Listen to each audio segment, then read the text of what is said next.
Cool. Hey, good morning and welcome to the Ben Tilbury Show. Another episode, and I'm very pleased to have one of my mentors, good friends, Adam Magana, in the house today. So thanks for showing up, man. Yeah, glad to be here, bro. We're going to cover a lot of ranging topics, and I'm going to let him introduce himself and talk a little bit about what he does and how he came to San Luis Obispo. And yeah. What are you doing these days? So thanks for having me on, man. So moved here in 2017 to plant Active Church, and people always ask me like, what does it mean to plant a church? And so maybe you're a business owner, maybe you started a company, maybe you're in real estate. Every church that ever began was planted. And so in my world, my context, that's just kind of the language we use. You might say a startup, you might say you had to, raise capital. To do something. We had to raise money to start a church. I'm a Christian. I love the Lord, and there's a lot of great churches in SLO, but we thought, man, there's room for one more. So originally from Bakersfield, my wife Stacy and I, we've been married now for almost 14 years. Got 3 kids, and started my way out in life, working for a tech company. After college, graduated with my degree in business, and then I decided to go into full-time ministry.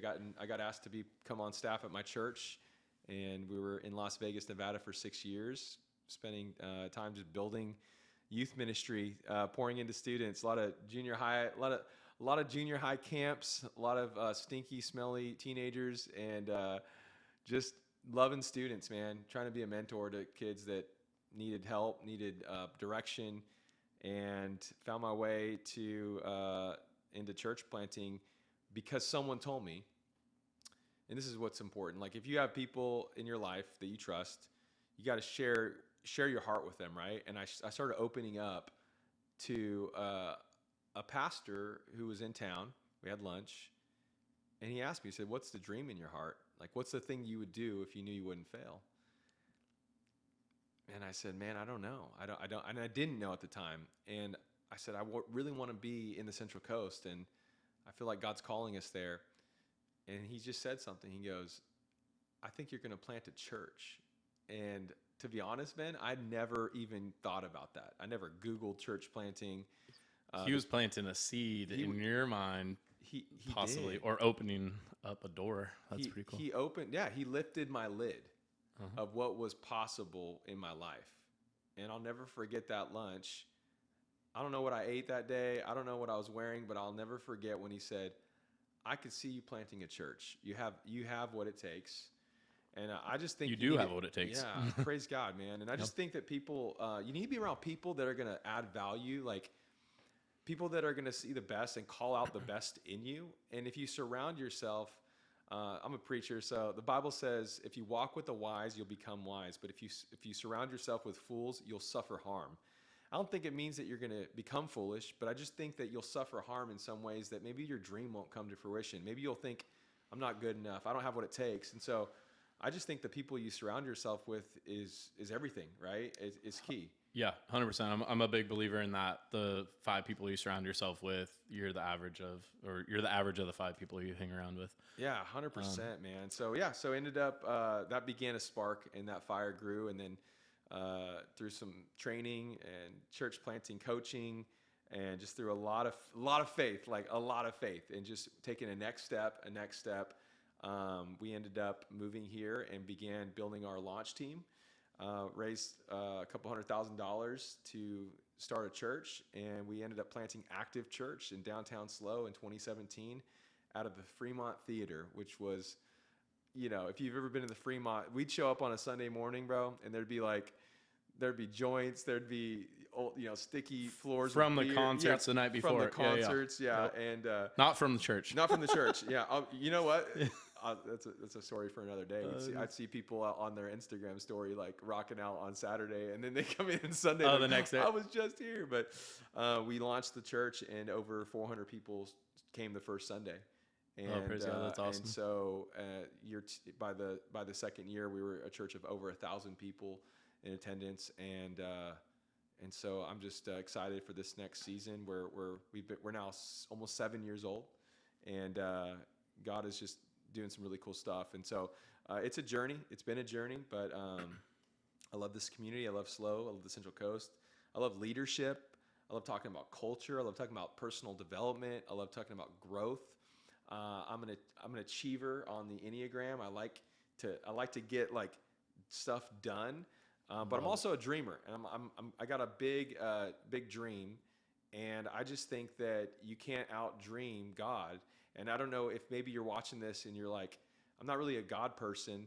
I just think there's something about dreaming and having a vision for a preferred future that when you can see it in your mind and you can put it on paper and begin to execute a plan, I think that's kind of the key to unlocking what this life is all about, which is not about getting, but about creating something that will outlast you, whether it's your family, a legacy of building wealth for the future generations. Maybe it's making an impact in your city.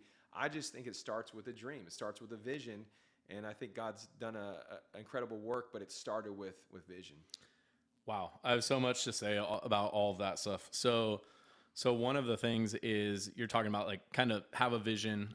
Some people call it visualization, or I'm big on goal setting, being very clear every year. I'll write out my goals and then reassess them. But I think it's funny because some people who aren't really into this would think that visualizing it's just foo-foo, like weird stuff, right? But if you even think, what popped into my head when you said that is, think about like Alexander Graham Bell, or like someone who is Edison, or like all these people who are inventing amazing things, and they're doing drawings. They're visualizing it in their head, but then they're taking it and putting it on paper, making it more real, and bringing it into the 3D. And then they're literally coming up with a plan to design it. So none of everything starts with an idea, but you take that idea, you put it into your head, and you kind of work it around a little bit. Yeah, and I think it's interesting because if you think about every invention, right? You think about the personal computer, right? Well, Steve Jobs did not invent the computer. Yep. But he took an existing idea and he said, what if everyone could have a computer? That was the vision. Mm-hmm. The vision for Apple was every person a computer in their home, a personal computer. And I think about vision, and I think maybe if you're watching this today, maybe there's an idea that's brewing, and you didn't come up with that idea just sitting in your room. You probably saw something. You probably saw a need. You saw a problem, and you thought, how could I fix this problem? And then what you did is like, well, you Googled who else is doing this, right? That's what you do, right? You go, who else has got a junk removal company in SLO or wherever your market is? Who else has got, maybe it's an idea for a tech product, and you thought about who else in the marketplace is doing something similar. And I always tell people, you don't have to reinvent the wheel, right? Like so many of us, we have a vision. So the end goal is not to be, the goal is not creative. The goal to be creative. The goal of anything is to be effective. And so if you're trying to be effective, then you can go, you know what? I'm gonna go and sit down with someone else that's been in real estate for 10 years. I'm gonna ask them, I'm gonna pick their brain. I'm gonna ask them questions. I'm gonna imitate before I actually innovate this idea, right? Because I'm gonna take this good idea and I'm gonna make it great. And I think that so oftentimes we're sitting there trying to find the next, like when we planted the church, all the ideas were not mine. Some of them were, but you know what I did? I asked questions. I said, hey, you're a few miles ahead of us. Can I sit down with you? And you'd be surprised how many people, this is just, you know this to be true, how many people, if you were to say, can I buy you lunch? You don't need to say, hey, will you be my mentor for the next 2 years? You just say, hey, I just really admire you. I've seen you online. I've seen you, we've interacted a little bit in person at these events. Can I buy you lunch? I would love to just get to know you. And then when you show up to that meeting, you let them eat. Mm-hmm. And then when it's your turn to ask questions, you get to know them, and you sit down with your pen and paper and you have 10 questions or 8 questions, and you say, I got 1 hour with you, and you ask the questions and you listen. Yeah. How priceless is that Bro. hour, right? Bro, It'll put you it's a 10x conversation. yeah. It will multiply. It'll save you money, time, energy, and headache if you just humble yourself to say, I don't know exactly what I'm doing. And you don't have to come off and say, I'm just a noob. I don't know what I'm doing. You can be confident and say, hey, you've done a really great job at this in this business, in this marketplace. Tell me. And then ask them questions, not what they did. Ask them how they thought about that. What were you thinking about? What questions were you asking? What were your systems like in the beginning? How did you get started? And what were you thinking about? And then write it down. Yep. And then at 1 hour when the lunch is over and you say, hey, Mr. So-and-so, Mrs. So, I'm so thankful for our time. Hey, I want to honor your time. Yep. And they might say, I'm good. I got a few more minutes. And dude, you ask more questions. Yeah. So be a learn-it-all in the beginning. Be a learn-it-all and imitate before you innovate. Ask questions, imitate, and then I think that's a key, and it's been a key in my life. Yeah, one of my mentors always said, basically, learn by doing, but learn from people who have already done what you want to do. And if you're going to get, if you're working on finances, you're going to go someone who is wealthy, right? Someone who's already done that. Yes. If you are asking you want to lose weight, that's your goal, which obviously we're into fitness, but like, you're going to ask someone who's fit. You're not going to ask someone who doesn't work out right. and knows nothing about eating well. 100%, man. 100%. So if you want to start a church, then you're going to talk to someone who's literally spent the last 7 years starting and building and grinding. Yes. And knows how to do it. And that's the key. Like I'm from Bakersfield, California. I was probably a solid C student. I'm not the most talented guy in the world. I'm not the most gifted guy. I'm rarely the smartest person at the table. Today you are. But. Yeah. No, man. But like I can be, if I'm honest with you, I never felt like I always felt like I was wearing someone else's clothes. Like I was like an imposter. I always kind of felt like, am I really doing this? Like, you put on your big brother's jacket, like you're like, this is too big for me. But there's room to grow. But you're gonna grow into it. Yeah. Yeah. And I always felt like I'm not good enough to do this. But I had this belief in me that if I keep showing up and if I don't quit, that good things are gonna happen. And it did not happen at once. It didn't happen overnight. No one, you see overnight successes and maybe some TikTok people blow up and maybe that happens. But most of the time, it's rare. Yeah. It's rare. And it's got to put in that work. It's the planting the seeds. It's the cold calling. It's the building your systems, building your team. It's doing the things that nobody wants to do over and over and over. And it's behind the scenes. It's the behind the scenes wins that I believe lead to public victories. Mm-hmm. So when you're on, your Instagram, you're like, dude, Ben just bought a freaking boat and Ben just got he's got 50 some, how many doors do you have now? 57. 57. Okay. So that didn't happen. Like people want that. They don't see, but they don't see what we did. All the work that it went in behind the scenes. And that took discipline. It took the belief system going, I don't know exactly what I'm doing, but I'm going to fail. And when I do fail, I'm going to fail forward. I'm going to pick something up. And so I'm a believer that you got to start with the vision of a preferred future. And then you got to get to work and don't worry about the results. Just worry about the inputs. And I think good things happen, man. It's, it's kind of like the Think and Grow Rich, right? Like if you start with that vision, start with that idea, and then you reverse, I like to call it reverse engineering my plan to get to the end goal. How do you do that with real estate? I would say, what's my end goal? Do I want cash flow or do I want, a certain amount of profit? What's my goal? Do I want a long-term buy and hold? Yeah. We call it. Or do we need short-term cash? Because everyone's got different needs, right? Yes. So it's like, hey, I need money now. Yeah. So it's like, all right, well, maybe you should wholesale a property, which is, you're basically flipping a contract and you're putting a profit on it. Right. That's the quickest way to make money with nothing. So you start with that's it. That's it. And people, awesome. That's the beauty of real estate is that there's so many different faucets that you can go down and there's not one right road, right? Yes. Everyone has a different fit. But I do want to give you gratitude for all that you have been through building this church, because I've been there not at the very day one, but I came on pretty early, and to see it grow, which I think is what we're leading on to, is the journey is what counts. It's not getting at the top of the mountain. It's the hike up that's beautiful, the conversation that you're having on the way up, right? And I've seen you just empower people. I've seen you change lives and I've seen you change our community. And just to see your vision coming to fruition for the church, along with other people, because you got to get buy-in, right? You got to get people that believe in what you believe and also will back it up. And it takes everything. So that's huge. I would also like just hearing you, it's like popping all these things, but like to start a church, you're basically starting a business. You have to have the vision, you have to have the business plan, you have to have the buy-in, you have to raise capital. It's just like a real estate deal. You gotta raise capital. You got to find the right property or find the right, area where you're gonna have this church. At first you had a lease, right? Yeah.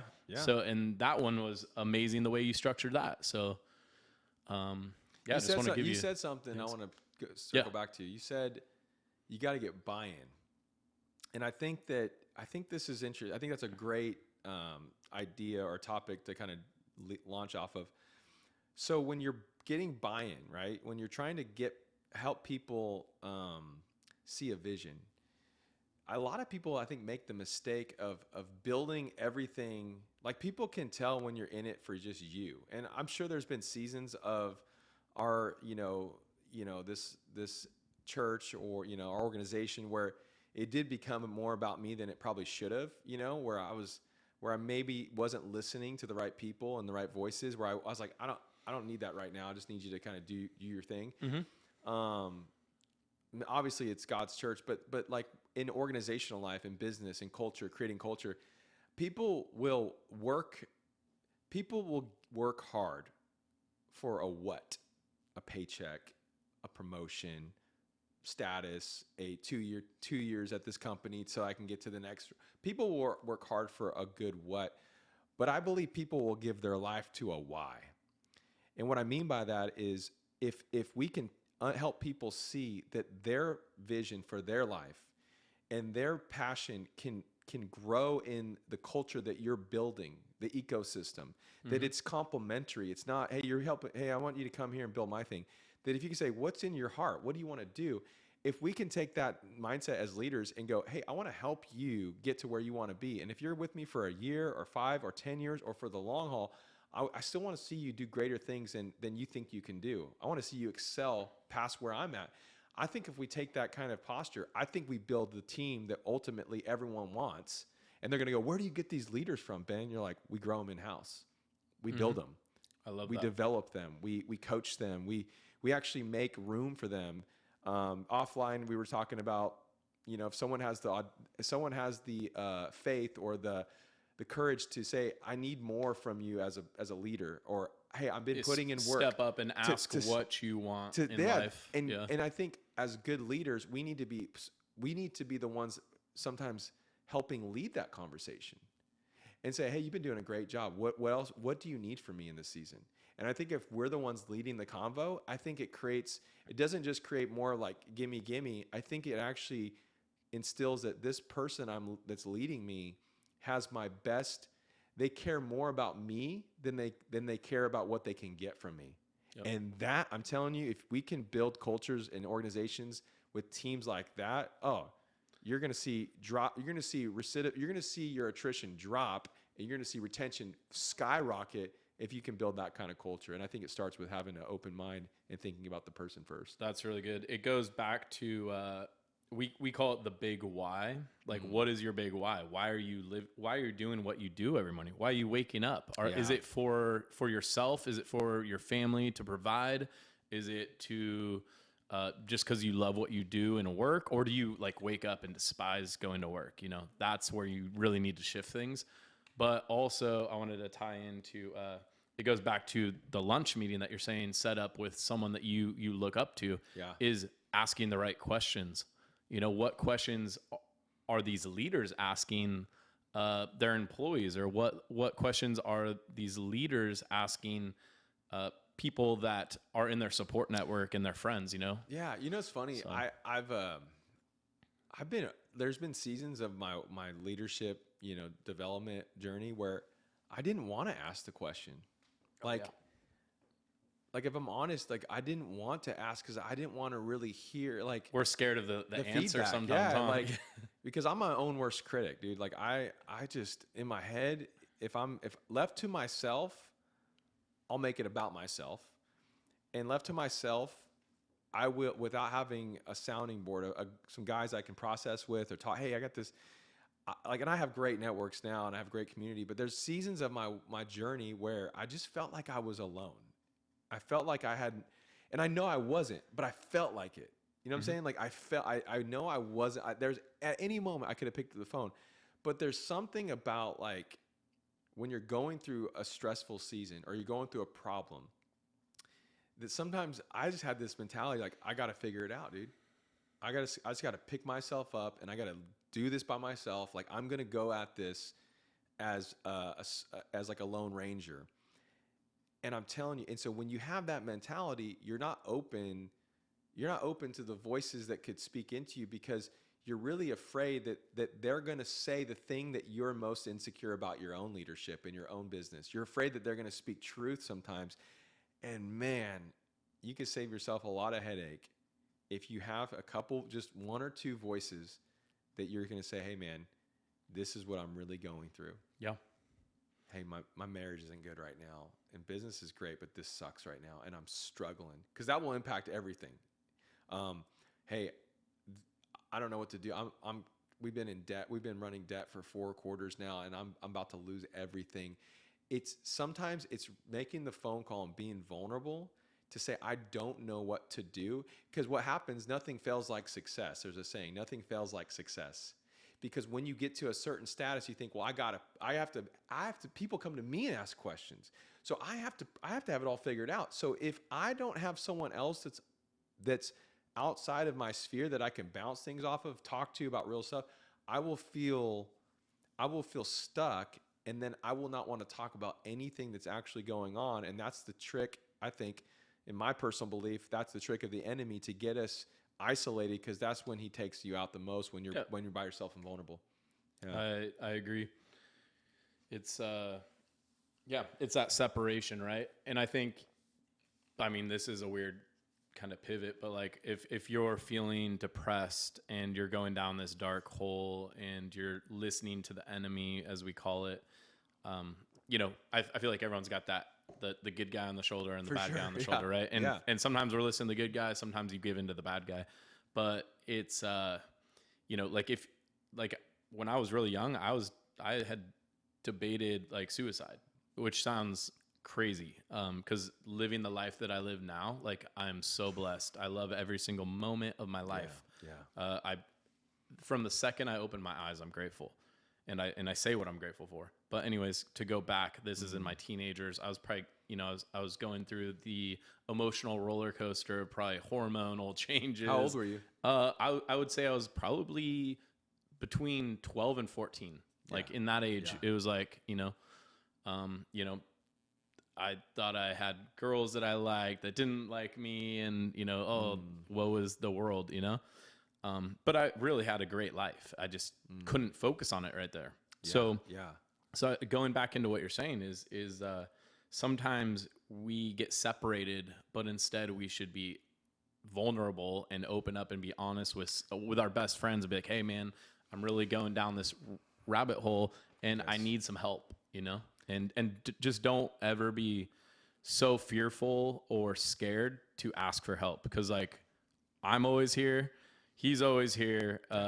Your friends are always there. Your true friends are always going to be there for those kind of hard conversations. Yeah. I spoke on a message yesterday at church, where it's Monday as we're filming, and the idea was the fear of running out, not FOMO, the fear of missing out, but fear of FORO, fear of running out.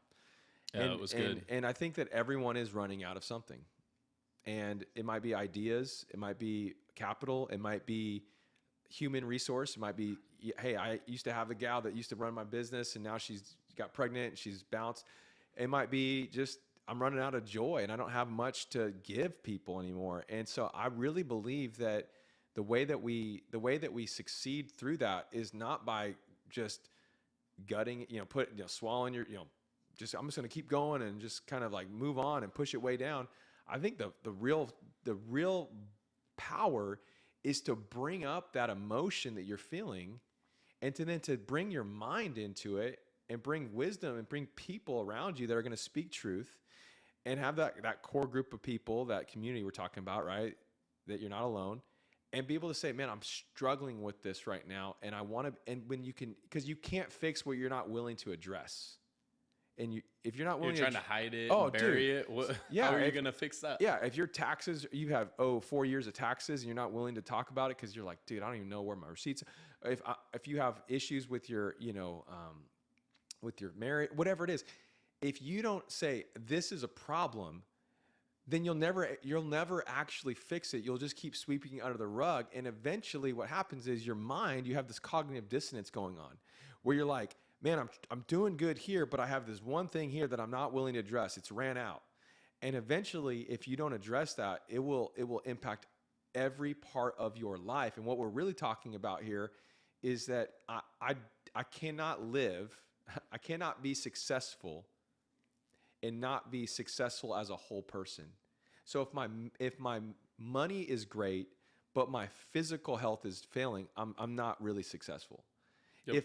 If my physical health is great, but my relationships suck, I'm not really successful. So we have to think about I would say my faith, my family, my finances, and my friends, right? Like if those things are healthy, then I'm actually winning. And if I know one of those is not really where it needs to be and I'm just ignoring it, I know for a fact it's eventually going to catch up to me in some way. Yep. And so we have to lead through that. Yeah, it was when I was younger, probably in my early 20s, and I was trying to grow as a human. And I basically came up with this slogan. It was just like, I want to become stronger in mind, body, and soul. And like, that's my goal, Yeah. and started working on each one of those. And they're not always in balance either. And they don't have to be. It's like, everyone's going for the perfect balance. And sometimes you're super successful in your career, but you're not spending enough time with family. Sometimes you're spending more time with family and maybe your career's taking a backseat, which is fine, Yeah. You got to determine the important things at that moment. Yes. And, and then you got to go after it. Because like you're saying, the problems aren't going to fix themselves, and you need to shed light on them. And the analogy that came to me when you said that is, dude, everyone's got that broken down truck, and you can't fix it until you open the hood. Dude. So I was like, oh man, like it's not going to fix itself. You got to go out there, bring some buddies over, and Yes. open that hood up and let's work on it together. Yeah. And I think like you make a great point. I think it's taking time. I think this is what's happening though in our society. We have a surplus of information and we have a deficit of concentration. So we can't concentrate because we're so pinged and DM'd and Slacked and Instagram and X, and we have all the inputs coming in, firing at us all the time. But what happens is we never take time to actually think about what we should be thinking about. Like we say like this, like you can work in your business or you can work on your business. I'll say ministry for my context. You can work in ministry, which is like doing the meetings, going to the hospital visit, doing the marriage, preparing sermons, all this stuff, leading staff meetings. Or you can take a minute to kind of elevate and go, all right, where are we at? What are the dials and the metrics that we're looking at? And what are the big, we call it like, what are the big rocks right now? What are the 3 big rocks that we know if we move these 3 things this quarter, it's going to help us get closer to our goal and we can measure it. And I think so oftentimes we don't know how to measure success and so we have to define success for ourselves. We have to figure out, what does successful marriage look like? What is a successful, like for me, I have 3 kids. What does it mean for me to be a successful dad? Right. And so for me, I've defined it in my own ways. My wife and I, we want to raise our kids so that when they are adults, they want to hang out with us. So that means That's that we good. can't be their best friends right now. We have to have boundaries. We have to have consequences. We have to have conversations that are going to say, hey, look, I want to give you this, but you see what happened here? Because of this, now here's a consequence. I can't do that. And if we do that now, we're going to raise kids that are actually more healthy and people that you'd want to hang out with, because we gave them clarity around what we expect, and then we disciplined or we withheld, reward when they didn't meet that expectation, not because we don't love them, but because we love them. Mm-hmm.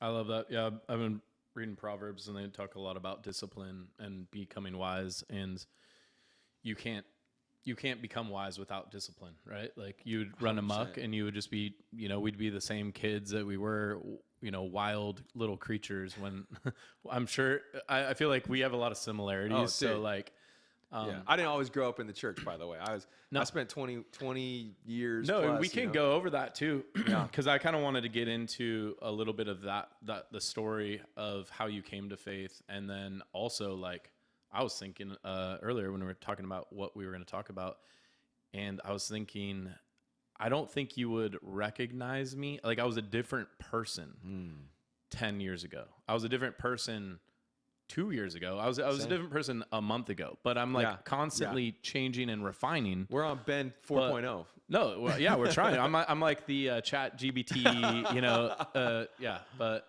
Love it. But yeah, so I guess kind of what was your story, if you have like a kind of shortened version of coming to faith? Because were you trying to do this in like 2 minutes or less? Yeah. I grew up, man, and I was never interested in God. Like I didn't have these I wasn't like, I just was so curious about the Bible and where we came from and creation. I literally was just your average kid that rode my bicycle, my BMX bike. I skateboarded, played roller hockey, played a lot of baseball, a lot of golf. We're talking 90s kids. 90s kids, we were both doing that. Watching hitting the jumps on the BMX. Yeah, hitting that BMX, my GT Mach 1. Let's go. Had metal pedals. Oh yeah, which I don't know why. I'm not racing, and so it would just hit my show you the shins, scars on my shins. But yeah, man. So until I grew up, I was just kind of your average kid, just played baseball, grew up in a middle class family on a cul-de-sac with a pool and in Bakersfield, California. My parents didn't really instill a lot of values in me in terms of like spoken values, or I learned a lot from my mom and dad. I love my mom and dad. But when my parents divorced when I was 15, it really created for me a vacuum of leadership and direction at a critical season. Because you think about a rocket launch, right? There's months and months and months of a SpaceX rocket planned. It's like, hey, we got all these little dials in. We got to make sure we got to check the boosters and the fuel. But the last most critical period of that rocket launch is that 10 seconds. Because if something fails as that rocket's getting ready to launch, it could be critical for that spacecraft. And I think parenting and I think raising kids is the same way. And God bless my parents, but in that 5, 4, 3, the rocket booster fell off. Mm-hmm.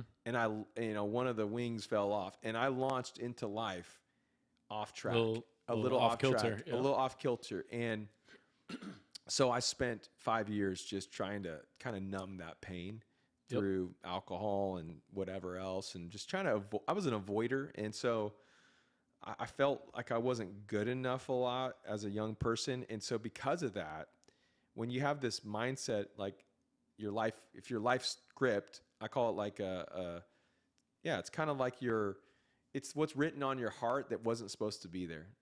Like some of you you think you're a failure. You think you're just, a liar. You think I'm not good enough. I'm not strong enough. I'm not enough.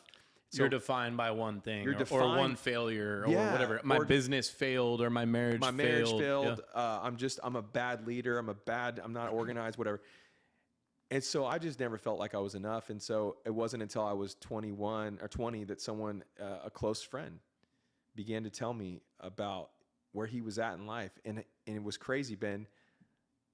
He told me, he goes, you know what? I started reading the Bible, and I started asking questions, and the Bible has so much truth, Adam. And he started telling me about his relationship with God, not going to church. I went to Catholic church. I went to Mass.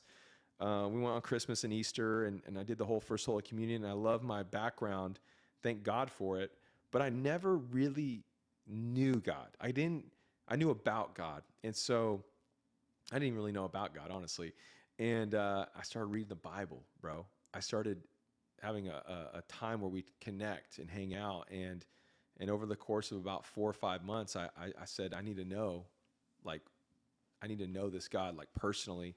And that was the beginning where God really became real to me, where I really began to start yielding my life to something that was not me.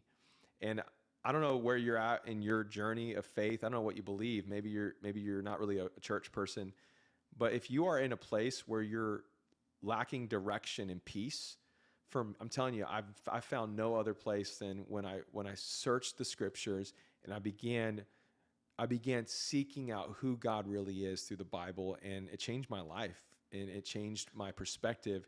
And I wouldn't be here today in the place I am sitting with my buddy Ben had I not just, you owe it to yourself just to open up the scriptures and see. There's a lot of peace in it. Man.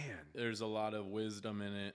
I say, like, even if you're not a believer, like, read Proverbs then just learn. 100%. Like, Solomon was the wisest person to ever walk the earth. Yeah, so why wouldn't you want to learn a couple, you don't, tidbits you might read authors that you don't agree with, but you like their principle. Like, you might chew up the fish, spit out the bones, right? Yep. So I always tell people, have you read the Bible? And they'll be like, I don't agree with it. I'm like, well, you don't. Have you opened it? Yeah. So you don't read the news because you agree with it.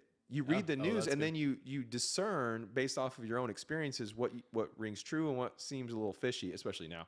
And so you need to look at it. So anyways, that was my story, man. And honestly, what I've realized is every season of my journey, like, I fail a lot. Like, I fall short all the time, man. Like, I blow it and I do things I'm like, man, that's not who I want to be. But what I've realized is that most oftentimes, like, you might have something in your life where you're saying, well, I'm not really that person. I'm not really an organized person. I'm not really a physically fit person. But every time you do something that you say, well, I want to be that person. Every time you sit down and you open your Bible and you read or you pray, all of a sudden, after a few months, if you do that for a consistent amount of time, you're like, whoa, I never really thought of myself as a person that prayed or thought about life very much or read my Bible. But you look back and go, oh, I am that. I've become that person over time. Yes. And I think that's the key to growth, is that you do the thing that you would do if you were that kind of person. Yeah, I think anything worth having is going to take a lot of time and effort. 100%. And blood, sweat, and tears potentially as well. That kind of leads me to another topic, or it's actually very similar, is like, if you're feeling like there's a lack in your life, because you were talking about this yesterday. Yeah. If you're lacking something, like there's not enough, or you're running out of something, like, that's where I feel like the Bible has everything that you need and God has everything that you need, because it, like, you attach yourself to the source. Now you'll lack in nothing. Yes. Like, you're lacking in finances, dude, turn to the source. It's not the bank. Yeah. The bank, like, I literally puts holds on my checks and takes out fees and blah, blah, blah. They're taking my money. They're giving me back my own money. So they're not the source. And also, yes, people are like, oh, we need to go make money. You're not making money. All the money's already been created. You just have to go get it. Now you have to figure out a path and a plan to go get that money. But it's more about other things. Like, are you feeling a lack of spiritualness? Are you feeling a void? Are you feeling like you're not enough? Are you feeling a lot of negative pressures or stresses or anxiety? I talk to people now with a lot of anxiety, and I didn't even know what the word meant until I started having panic attacks when I was 23 years old. Yeah. And it was because I was going down this dark rabbit hole of abusing things that I shouldn't have been. Yeah. And just literally, I think our bodies are so intelligent that they want to snap us out of the wrong track. So I literally ended up in the hospital on a panic attack, thinking I was having a heart attack. Felt just like a heart attack, numbness in the arm. 23 years old, bro? Yeah, foggy vision. I had to tell my buddies, I'm like, dude, I don't know what's happening. I think I'm having a heart attack. Take me to the hospital. So they took me, and $1,200 later and some apple juice and some little pill, they're like, "Oh yeah, that was a panic attack. You're good." And What I'm did like, "Are you sure?" So what did you learn from that? I learned so I learned from that I was I mean that one was alcohol induced abuse from a St. Patrick's Day celebration the next day. Literally the day after. This happened the day after. So it was just yeah. like I was probably like March 18th, dehydrated. yeah. But also like I'm saying, like I was not the same person. Now I haven't drank in a year and a half. So it's like, Let's go, man. so you got to make big changes and Yeah. big sacrifices. It's not a sacrifice for me. Like, don't get me wrong. I love wine. I love a nice, old fashioned or something.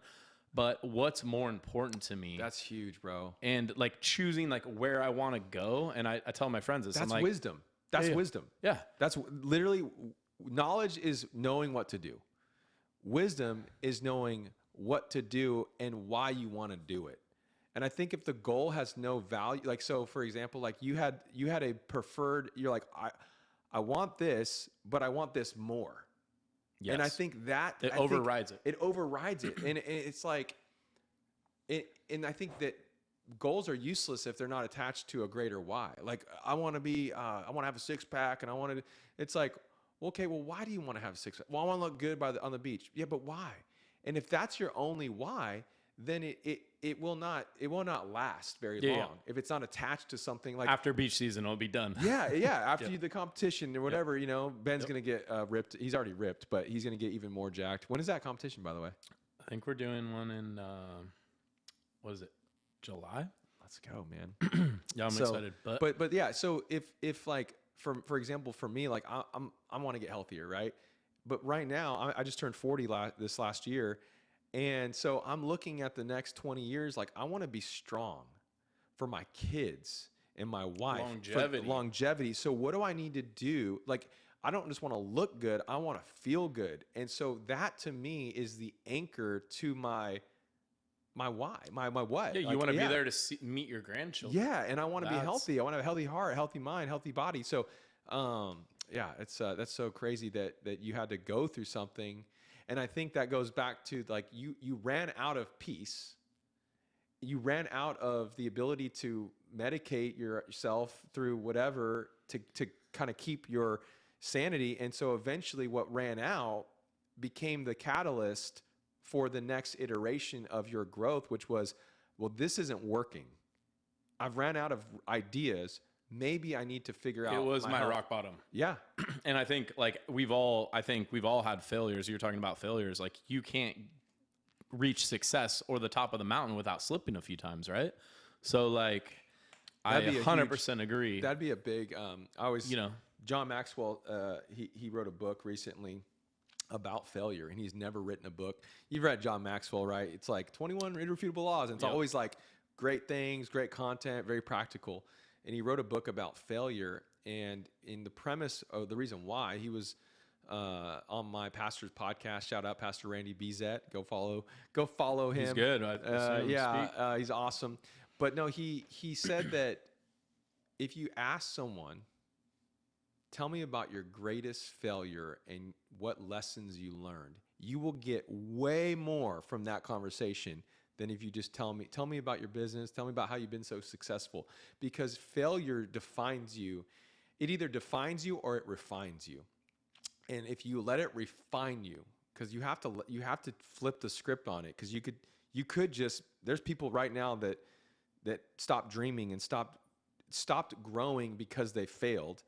And if you stay there, it will define you. But if you let it refine you and you go, well, failure is part of the process, because as you said, Alexander Graham Bell, he probably failed, I don't know how many times before he made it right. Yep. I just feel like failure is such a powerful tool if we let it, I agree. And if we go back to that, like people who are watching might have an idea or a vision or a goal that they want, but there's certain things that are hindering them from attaining that, right? One is like fear is going to set in. Oh my gosh, I might fail. I might not be able to get enough money. I might not be able to get a patent. What will they think if I fail? But if you didn't start, you already failed. So like the only way to get to success is by starting. And That's so, huge. so I hope we inspire at least one Come on, person yeah. to literally start one of their goals. Like Write it imagine down, it's a new yeah. business, a new church, a new friendship. It could be a new relationship. It could be anything, but like just Yeah. get started, you know? Well, and it goes back to one thing. So my son, his birthday's today, and I was telling Yeah. Ben, I was Happy birthday, Brixton. Yeah, Brixton. Shout out 9. to Brixton. 9. This kid is so bold. He will ask anything. He'll ask for anything. He'll assert himself. He's like, I want this. The right? baseball story. Yeah, What? the baseball Dude. story. Yeah, Mookie Betts, Mookie. Yeah, go watch Active Church. My Active Church on YouTube. A little plug. Go like, subscribe. But the thing is, because of that, I had this. I was telling Ben, like, sometimes it's annoying, right? And your kid's like, I want this, I want that. You're like, dude, no. But I was talking to my dad on the way here, and I'm like, I almost said something negative about my son in that like kind of same vein of like, he's always wanting stuff. But then I had to flip the script in my mind, and I said something positive, and I affirmed this thing in him that in life, it's going to serve Brixton very well to tell people what he needs from them. Whether it's, I need you, hey, I'm your boss and I need you to do this, this, and this. Okay. Do you understand my expectations? Or, hey, I want that. I want to go out with that girl. I'm going to ask her, hey, would you like to go on a date with me? I'm going to ask in boldness. That's going to serve my son very well if we can just harness it to the right places. And I think so oftentimes, because people are all probably looking to you as a business owner, as a leader in your industry, as the boss, they're always asking from you. So you're always taking care of everyone else. And I think sometimes, the whole oxygen mask, like in the plane, when the plane runs out of oxygen or the pressure, decreases, it says, put your oxygen mask on first, this, and then help women and the kid next to you. I really believe that you need to sit down and take a day, put it on your calendar, and ask yourself the question, what do I want from this next season? What do I need? And put yourself in the place of like, if I was taking care of me, if I was in charge of caring for me, what would I do for that person? And then put a plan together and actually go after that. I think that would be huge. Yeah. As if you're your own caretaker. Yeah. I do that, and I love it, and I think you should also write it down. I do like 1 month, 3 month, and then 1 year, and then if you do like a 1 year, 5 year, 10 year, like how many people sit and plan where they want to be in 5 years or 10 years? It's powerful, man. It's powerful. Like, okay, yeah. So we're coming back, and just wanted to cover a little bit. I guess we were talking about how we came to faith, and I was going to say this kind of will tie it back in around to there's probably something out there that you want to do, whether it's starting a new business or asking, a career shift or something like that. So a lot of people are dealing with this, I feel, and it's under talked about, and it's kind of that I'm not enough mentality, or I don't know, what would you call it? I guess I think it's the imposter syndrome. Imposter syndrome. It's also, I think, it's a mindset that because I don't have all the answers, and because I don't know all the what's, I don't know how to I don't know how to get to where I need to be, and sometimes I think that imposter syndrome, it once you start, you do feel like a little bit of a fraud. You're like, hey, I'm doing this, and I know what I'm doing, and you don't. Think about when you graduate college, you get a job. Maybe you're, working in a architectural firm or CPA, or you're, I don't know, whatever.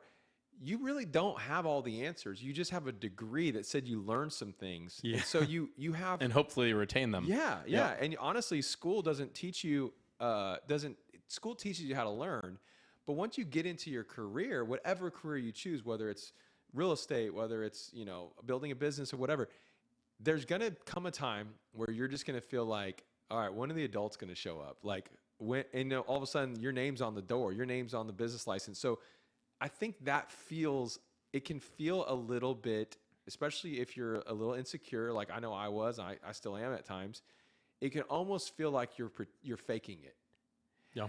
And that whole saying, fake it till you make it, there's a lot of like, I don't like that saying, but there's some truth in it that I have to take steps in my journey where I don't yet feel like what I know my calling or my vision requires me to operate at this level, but my feelings, my emotions, and my mindset, Your confidence is down here. hasn't reached that yet. So there's a gap. Yep. And I think that's what we're talking about. How do we close the gap 100% from who we know we're capable of being, but to where there's days where we just don't feel like we're that person. Yeah, so like you can't get here unless you start here. Yes. You know, that's why they use that. I mean, this is like everywhere. Is like you start as the dishwasher, Yes. then you work your way up to line chef, and then you work up your way up to chef, and then maybe you're the restaurant manager, and then, you know, whatever. But I think that this goes for, and I know we can both relate because we've dealt with this, but like when I got into real estate, just like you said, you can read all the books. I read all the books. There were 3 550-page books. I didn't know how to sell real estate once I got my license. I had to learn. Yes. And that takes time, and it takes effort, and it takes surrounding yourself with people who are ahead of you in the game. And then fast forward, now people come to me and ask for advice and stuff like that. So now I've built the confidence and the wisdom and the knowledge of doing it. And I'm still constantly learning. I'm not pretending like I know it all, because there's people that know a lot more than me. But also it goes to, I just wanted to tie it back into faith and my church experience. When I first started and I got called to go to church, that's a whole nother story. But I showed up and I felt like everyone else was perfect and they were on a pedestal. Right. And like they were churchgoers, right? And I was the sinner, and I couldn't even open up about what I had done in my life because they would literally probably throw me out onto the front lawn, you know? This is what he thought. Yes. It's not true. This has never happened to me. Yeah. But that's what's going through your head, right? You're like, man, Bro. If they know that I was at that concert last night, right, and they know how much I drank, or they know what I did, like they wouldn't even want to surround themselves with me. They wouldn't accept me if they really knew who I really was. Yeah, exactly. And I think that's what keeps us stuck in imposter syndrome. Yeah. And I think so many people will get to the place, whether it's in faith or whatever, where they, because they haven't, I say it like this, that you'll never have the future that God wants for you until you get freedom from the past that you had. So we have to look back so that we can look forward. We have to deal with yesterday's junk and go, I really did do that. I really did make those mistakes. But once you bring it to the light, we were talking about this, you can't fix a problem if you don't bring it out.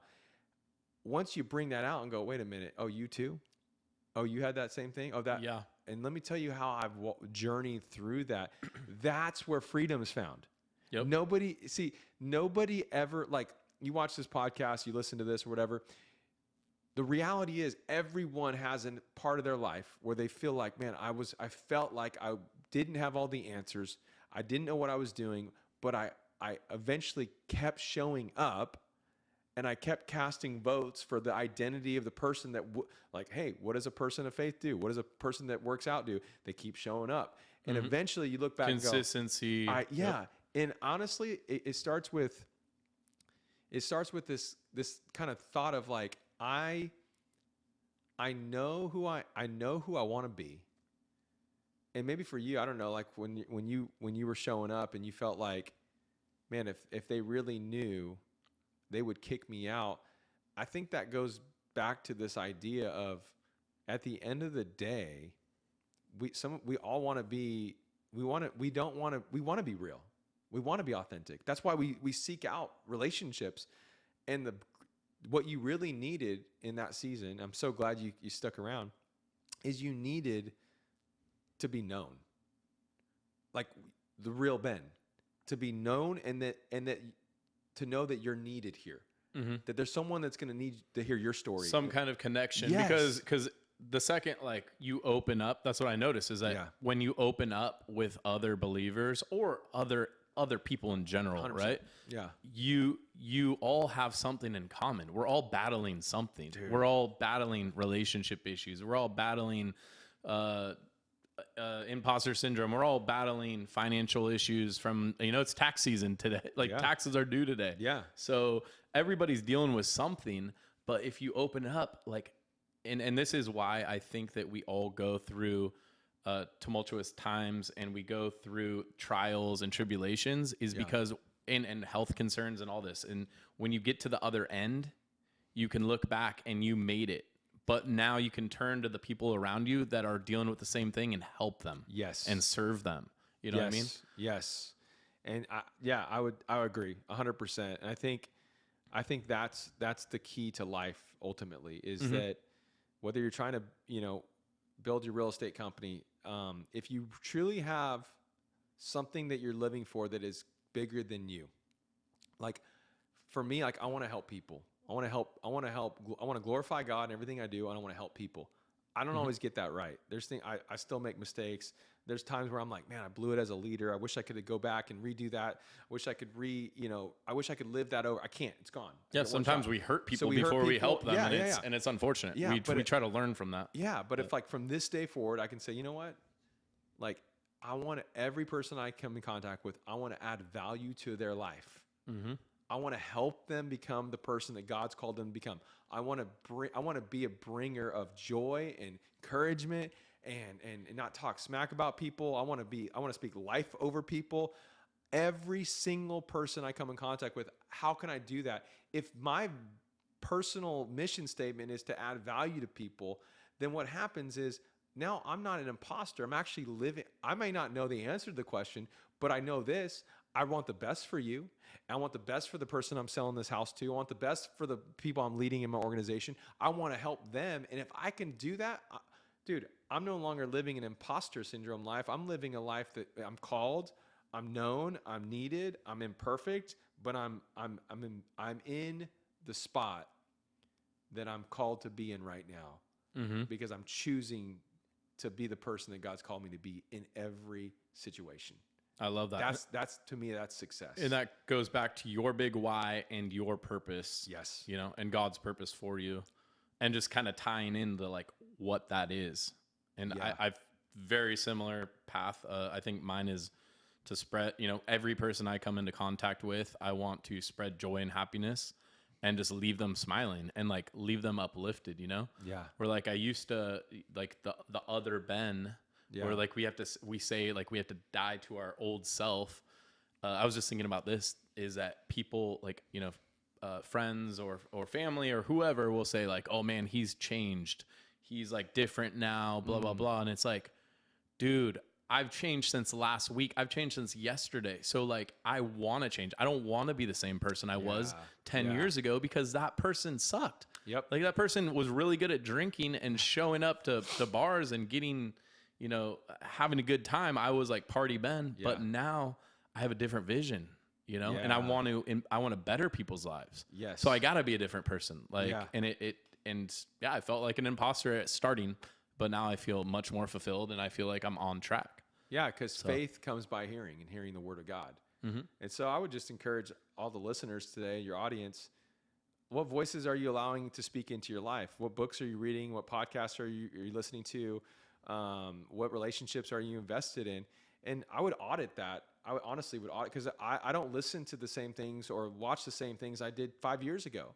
Even as a Christian, there's things I just wouldn't go back to. And there's things that I need now add to my diet of intake because ultimately what flows into you comes out of you. And so I think you're a byproduct, Ben, of the relationships, the environments you put yourself in, and you're blooming and blossoming in this season because you did some hard work of I need to get the right things in me so that new things will come out of me.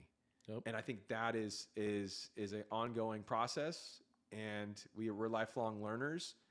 And if we're humble and we're honest with ourselves, I think we'll be more real. And the people that do business with us, the people that we connect with, they're not going to connect with some fake they don't want the fake version of Ben. They don't want the perfect Ben. They want real Ben who's got highs and lows, but is determined to live out his God-given kingdom call.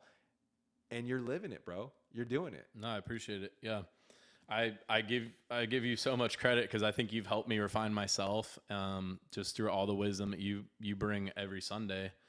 And, I think we can wrap this one up, but dude, like it's been a pleasure. And if you guys do live in the Central Coast, please go check out Active Church. They're very welcoming, got free coffee, friendly faces that greet you. What else do you want to leave the watchers with? Man, just be the person that God calls you to be. Be you. Don't be fake. Be real. Be the person that be honest with yourself and find people to do the journey with. Make sure you don't get to the top of the mountain and take a selfie. Make sure you get a group photo at the top of the mountain. So it's about the journey. It's not about the destination. You guys know that. It's a cheesy statement, but it's so true. Enjoy the process. Fall in love with your process, whatever your process is, and stick to it. Let it be something you fall in love with and watch what happens with your life. I believe that's where success is born. That's awesome, man. Well, thanks for coming in. Yeah. We got to redo that. We got to edit that. I love it. Yeah. Are we gonna go fist bump? I don't even know. That's funny. All right. Thanks, Ben.